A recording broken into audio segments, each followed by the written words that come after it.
Bonjour tout le monde, vous connaissez tous des petits films bien nuls à chier qu'on regardait quand on était enfant. Et bien là, j'ai trouvé des pépites, des mini-films Playmobil. Oui, oui, oui, Playmobil, des films avec des jouets animés. Mais c'est génial parce qu'il y en a plein. Alors aujourd'hui, on va en regarder deux. On va regarder Princesse d'un jour et le club d'équitation. C'est parti pour deux films Playmobil.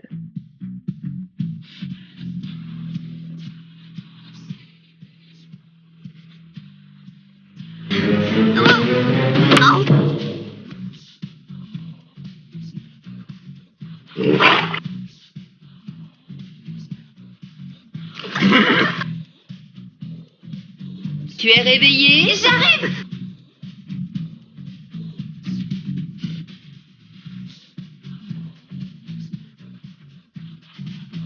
D'ailleurs, tellement Fred est mythomane, je vous propose de faire un compteur des mythos de Fred.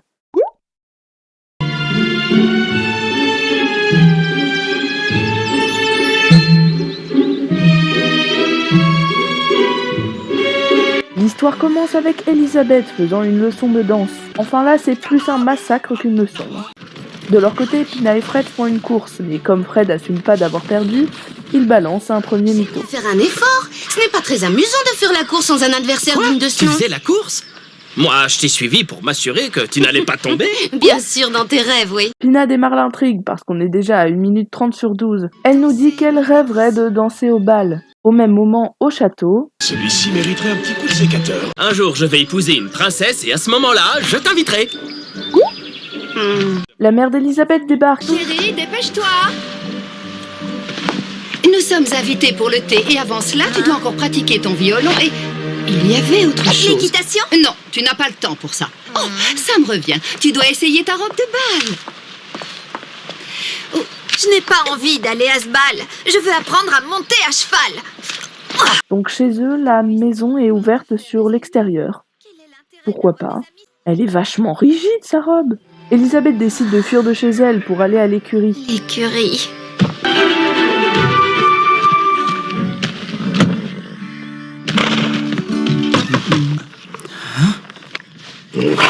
Suis-je au bon endroit pour apprendre à monter à cheval? Et les filles, c'est pas contre vous, mais j'ai besoin de dormir pour être beau. Sauf qu'il fait nuit et c'est pas le moment pour faire du cheval. Reviens demain matin. En journée, j'ai pas une minute à moi. Mais Elisabeth la mal élevée décide de monter Peppo quand même. Oh, pas mal. Depuis que Peppo a trébuché en s'en mêlant les pattes, il n'a plus laissé aucun cavalier le monter. Le pauvre, je le comprends.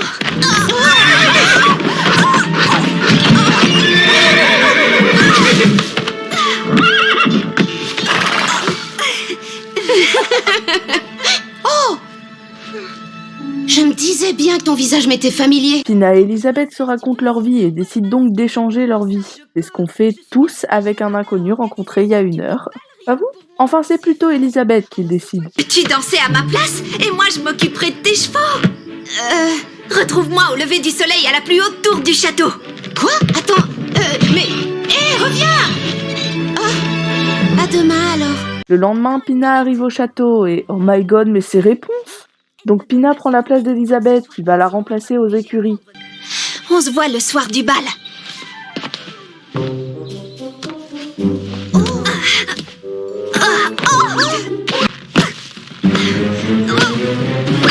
Pina se prend des gros taclés par la mère d'Elisabeth Mais si je puis me permettre, tu devrais prendre un bain. qui est visiblement pas foutue de reconnaître la voix de sa fille. Oui, tout va bien. Je suis juste un peu enrhumée. De son côté, Elisabeth apprend à brosser et oh my god, mais il est trop mignon ce cheval. Pina, de son côté, prend une leçon de valse et bordel, personne ne se dit qu'il y a un problème quand elle progresse comme ça d'un coup. Vous dansez à merveille. Le prof de danse essaye de noyer Pina. Pour moi, c'est un psychopathe camouflé. La mère d'Elisabeth, visiblement très conne, ne capte toujours pas, même après un bain chelou et une régression violente au violon. Pina en a marre, mais ce n'est pas le cas d'Elisabeth et Fred qui draguent un max. Pina et Elisabeth se retrouvent au château et Pina se plaint d'aise. Manucure, pédicure, confiture. Et je te parle pas de la séance de coiffure. Oh, c'était épuisant. Je suis désolée, on ne me fera pas croire qu'une pédicure c'est fatigant. Pina va tout de même danser et rendra son rôle à Elisabeth après la danse.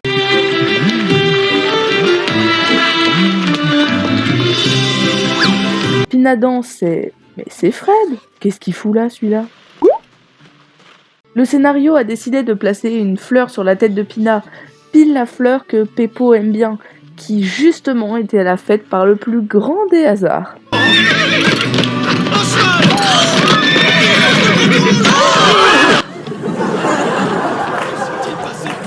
Bref, Peppo renverse tout et fait tomber le masque de Pina. La reine remarque que la princesse qui dansait n'était donc pas Elisabeth. Enfin, putain. Qu'as-tu fait de ma petite Elisabeth? Et le roi s'en bat les steaks. Ok. Je déclare le buffet ouvert. Elisabeth arrive pour secourir Pina et explique tout à sa mère. Sa mère qui, en plus de ne pas être dotée d'un cerveau conforme, est à moitié sourde. Je te demande pardon? De l'équitation? Mais pourquoi tu ne m'en avais jamais parlé avant? Il y avait autre chose. L'équitation? Non, tu n'as pas le temps pour ça. Le roi, grâce à son bas-les-couilles légendaire, règle la situation. Allons, viens, ma reine. Nos invités nous attendent. Prince Frédéric, c'est ça? Donc, il est prince, celui-là. Frédéric. Je préfère Fred. Et tout est bien qui finit bien. Fred trouve une solution pour faire danser Elisabeth, mais il doit se niquer les pieds, là. La mère d'Elisabeth accepte ses amis et les invités bouffent un max. Et oh mon Dieu, arrêtez de rire comme ça.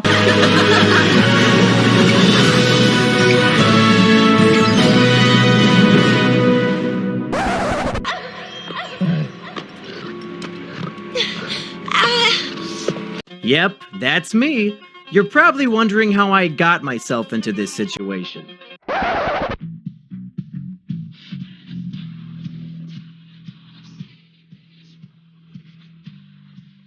Val, il faut s'entraîner dur pendant des années, comme moi.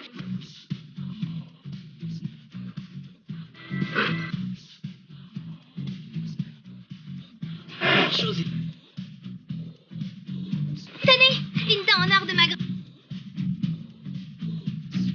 Maintenant, c'est à moi. L'acheteur vient le chercher. Bon, maintenant.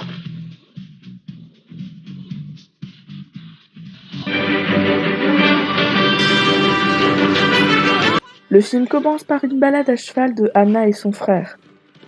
C'est marrant cette manière d'introduire son personnage principal. On découvre alors que Jumper, le cheval que monte Anna, est difficile et essaye de la désarçonner. Jumper, je te demande s'il te plaît tout droit. Tout doux, mon beau. On nous introduit alors Lucie et Lily qui sont en train de faire un mix chelou entre voltige et saut d'obstacle. On voit alors le père d'Anna, Martin, en train de faire visiter le centre équestre à une nouvelle élève, Paula. Anna décide de piquer la vedette à Lucie et Lily, en essayant de sauter avec Jumper. Mais celui-ci porte très mal son nom et fait tomber toutes les barres. Anna tombe et son père décide de mettre en vente Jumper car il est trop dangereux. Il lui annonce qu'il a d'ailleurs trouvé un acheteur qui viendra demain. J'ai enfin trouvé un acheteur. Anna n'est pas contente Franchira tous les obstacles d'ici. et son père ne se fait pas respecter par Jumper. Je n'ai plus envie de perdre mon énergie sur ce cheval. Ça suffit, lâchez-le maintenant. Ils vont alors tour à tour essayer de monter Jumper et vont tous se retrouver par terre d'une façon lamentable. Maintenant, c'est à moi. Sauf Paula qui arrivera à rester dessus. Bon, voilà, tu es assise dessus. Tu es contente? Maintenant, redescends. Ce qui rend jalouse Anna qui se vante de son expérience à cheval. Tu ne sais pas monter à cheval. Il faut s'entraîner dur pendant des années, comme moi. Le père d'Anna ne fut vraiment pas content de découvrir que Paula était sur Jumper. Les enfants, pourquoi Paula est sur Jumper? Elle n'a pas encore commencé ses leçons. Retenez-le bien, ça. Alors qu'Anna était en train de brosser Jumper, elle eut l'idée de le cacher. Suffit que je te cache jusqu'à ce que l'acheteur reparte. Mais bon, sous de la paille, ça avait peu de chances de réussir. Elle décide alors de le cacher dans la forêt, parce que c'est ce qu'aurait fait le club du Grand Galop. Seulement, en entrant dans la forêt, Jumper entend des loups et prend peur. Oh, calme-toi, Jumper. Malgré tout, Anna veut quand même continuer et trouve la cachette parfaite derrière un buisson. Malheureusement, Anna n'avait pas vu que derrière ce buisson, il y avait une falaise. Yep, that's me. Dans son malheur, elle a quand même énormément de chance vu que ce petit bout de falaise dépassait comme par hasard. Anna se retrouve coincée avec la cheville cassée. Le lendemain matin aux écuries, Paula essaye de faire une cagnotte pour acheter Jumper. Mais vous croyez vraiment, vu le prix que coûte un cheval, qu'elle va pouvoir réunir ça en une matinée? Tenez, une dent en or de ma grand-mère. Non mais là, on n'est pas aidé, elle va payer avec quoi après? Son monte-escalier? Martin arrive avec le futur acheteur de Jumper. Et il commence à se demander où sont Anna et Jumper. Les enfants, où est Anna? Paula, Lucy, Lily et le gars qui sert à rien décident de partir à la recherche d'Anna et Jumper. Et leur moyen pour le retrouver, c'est Blackie, ancien cheval-pisteur chez les scouts. Vous vous souvenez que Blackie a été cheval-pisteur chez les scouts? Mais oui. Pendant ce temps, Anna fait une déprime. Paula, Lucy, Lily et l'autre. En vrai, j'aimerais l'appeler par son prénom, mais il est tellement inutile qu'il n'est pas dit une seule fois. Bref, ils arrivent à la forêt et hésitent à entrer. Mais Paula prend ses balls et part chercher Anna sur une phrase semi-stylée. Quand je suis désespérée, il m'arrive aussi de faire des choses bizarres. Lily et Lucy finissent par se demander où est Paula. Non mais vous allez jamais la retrouver là les gars. Non, c'est Paula qui a disparu. Anna lance une carotte pour Jumper, mais elle atterrit sur la tête de Paula. Non, mais t'es tombée sur la tête ou quoi? Anna fait encore l'orgueilleuse en refusant de se faire sauver par Paula. Je m'en sors très bien toute seule. D'accord. Mais elle finit par réfléchir et comprend que sinon elle va rester coincée pour toujours. Paula part alors chercher de l'aide et tous ensemble ils remontent Anna. Est-ce que tu as mangé du gâteau hier? Elle est vraiment conne hein celle-là. Alors là elle fait tout sauf une attelle. Du bricolage, un gâteau, tu peux même me sortir qu'elle fait l'armure de Tony Stark, j'y croirais plus. Anna demande à Paula de monter Jumper pour le retour à l'écurie. Anna trouve une idée pour que Jumper participe tout de même au concours qui avait lieu bientôt, faire monter Paula. Mais c'était pas Paula qui la veille commençait à peine le cheval et qui se retrouve maintenant sur le cheval le plus difficile du centre. Mais elle est en fauteuil pour une cheville foulée, elle. Le père d'Anna essaye d'avoir de l'autorité, mais honnêtement il faudrait penser à prévoir des punitions adaptées. Tu es de corvée pour nettoyer les box jusqu'à nouvel ordre. Anna entraîne Paula pendant on ne sait combien de temps, le scénario s'en fout. On arrive au moment pour Jumper et Paula de faire leurs preuves. Eh bah tiens, il sert à quelque chose lui maintenant. Lucy et Lily passent et font tomber une barre. D'ailleurs, personne ne va jamais remettre cette barre. Pas étonnant qu'elle la fasse pas tomber, Paula. En parlant d'eux, c'est leur tour. Oui,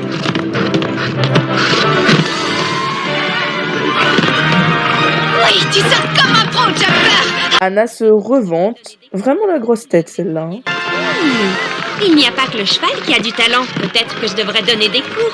Ça y est, elle joue dans un film Playmobil et elle se prend pour une pop. Jumper et Paula font un sans faute. Martin décide de garder Jumper. Vous savez quoi? Vous m'avez convaincu.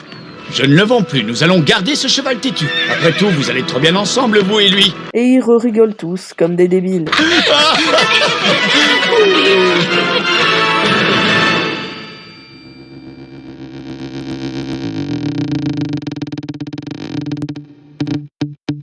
Voilà comment se termine le deuxième et dernier film de cette vidéo. Pour conclure, je dirais que j'ai critiqué les films, mais en réalité, je les adorais quand j'étais petite. Quand on y regarde de plus près, c'est plutôt pas mal comme petit film, et la qualité des graphismes est vraiment ouf.